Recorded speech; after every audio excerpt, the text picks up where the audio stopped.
I'm Leroy Logan. I'm the author of Closing Ranks, and I wrote the book for people to understand what it is to be a black man in London and having to go through the experiences of racism and all sorts of injustices and inequalities, and how that was perpetuated when I went into the police service, and more importantly, getting an understanding on all sides from the public with the police, so that we break down a lot of the barriers that we see between the public and the police. During the 60s and 70s with the SUS law and the fact that just by being black you could easily be arrested and put before the courts because of the colour of your skin, basically.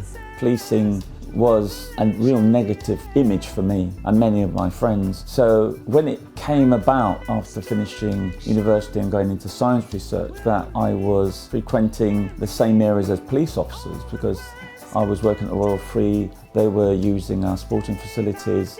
I didn't realise there were police officers when I was in the gym or in the bar with them or whatever.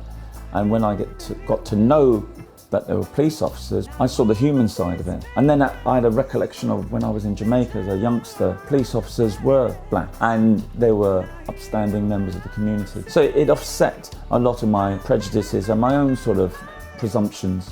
And as a result of that, I thought it is an occupation, but I didn't think it was for me until such time my boss was giving me my annual appraisal, and he said, "Leroy, I just can't see you being a scientist for the next 3 or 4 decades, you know, just strike me as someone who could be a police officer."